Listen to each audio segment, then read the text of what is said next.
Bueno, yo voy a hablarles un poco sobre las dimensiones de los derechos humanos fundamentales. Y es que al hablar de ellos, tenemos tres problemas esenciales que pues nos cuestionamos y es básicamente lo que nos cuenta la lectura un poco, es su tesis, eh, para que podamos entender un poquito más este tema. Entonces, cuando hablamos de tres problemas fundamentales al hablar de las dimensiones de los derechos humanos, nos referimos a la teoría de la Constitución o teoría constitucional.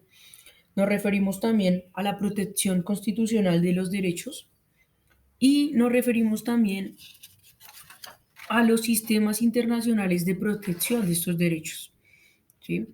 Eh, para hablarles un poco y que me entiendan mucho mejor, la teoría constitucional básicamente nos cuenta sobre la Constitución. Y todos entendemos que la Constitución es un conjunto de normas establecidas para la estructura de un Estado y define las relaciones entre el Estado y los ciudadanos. ¿Sí? Teniendo en cuenta esto, eh, el primer problema que encontramos aquí dentro de este ya otro problema de la teoría constitucional es que define como tal un alcance de la dignidad humana. Entonces, ¿hasta dónde podemos llegar o cuál es el límite de poder cuestionarnos sobre la dignidad humana? ¿Sí? Lo que busca nuestra teoría constitucional es limitar el poder y así proteger el derecho de todas las personas. Realmente ese es como tal el problema de la teoría constitucional. Pasamos al segundo problema y es la protección constitucional de los derechos. Eh, entonces, allí básicamente podemos llamarlo así o podemos llamarlo derecho procesal, que básicamente es el que se encarga de velar que lo que está en la Constitución, que los derechos que están allí se cumplan, dando por sentado que la supremacía de la Constitución debe prevalecer por encima de cualquier cosa. Dentro de ella encontramos a dos autores muy importantes que plantean diferentes conceptos, pero que a la vez prácticamente nos hablan de lo mismo. ¿Sí? Entonces, ellos nos dicen que esta protección constitucional o el derecho procesal es aquella disciplina jurídica que estudia los instrumentos de la jurisdicción constitucional para los derechos humanos, dando por sentado siempre la supremacía de la Constitución, como ya lo habíamos dicho. Entonces, es importante tener en cuenta que dentro de nuestra Constitución los derechos humanos son fundamentales y van por encima de cualquier cosa.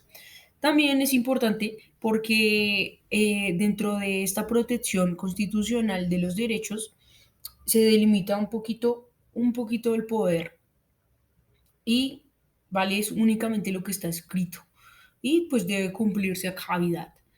Bueno, continuamos con el tercer problema y ese es uno de los más interesantes, sin quitarle valor a los anteriores, pero dentro de ese gran problema que es los sistemas internacionales para la protección de los derechos fundamentales, digamos que la primera función que cumple es el principio pues igual de supremacía como lo decíamos anteriormente, ¿sí?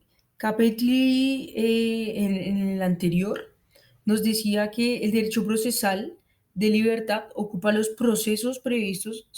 procesos previstos para la tutela de los derechos del hombre, tanto que sus preocupaciones individuales como sus conflictos colectivos puedan ser resueltos. ¿Sí? Y ahora sí podemos continuar aquí. Es que quería abordar ese tema porque también es muy importante. Pero continuemos con el otro que es muy interesante. Dentro de estos sistemas internacionales de protección, encontramos que varios países y varios, por decirlo así, estados se han unido y han creado distintas organizaciones que se encargan de velar por estos derechos. Y a pesar de que los derechos fundamentales han sido estipulados y se consideran universales, hay ciertos lugares donde aún se violen y donde no son tomados en cuenta. Uno de estos países es África, China, eh, la parte occidental, en donde vemos que muchas mujeres tienen vulneración a sus derechos. Entonces es importante y es muy interesante porque a pesar de que nuestros derechos fundamentales como personas son universales, existen estas violaciones debido a diferentes tipos de creencias y pues todos sabemos que las creencias eh, son como una pausa a nuestra, son como una pausa o una excusa, llamémoslo así, para que se violen estos. Por eso aquí en la infografía pueden encontrar las diferentes organizaciones creadas para ayudar a que estos derechos no sigan siendo vulnerados. Es importante recalcar que los derechos humanos son aquellos derechos inherentes a todos los seres humanos sin importar la nacionalidad, el lugar de nacimiento, el sexo, el origen étnico, el color, la religión, la lengua o cualquier otro estatus. ¿Sí? Sin embargo, podríamos decir que una definición más específica sobre los derechos humanos, dadas las circunstancias, pues es muy complicado epistemológicamente hablando, ya que estos se fueron desarrollando em, mediante la misma evolución del ser humano. ¿Así? Eso es básicamente lo que nos trata la lectura. Es muy interesante, muy interesante.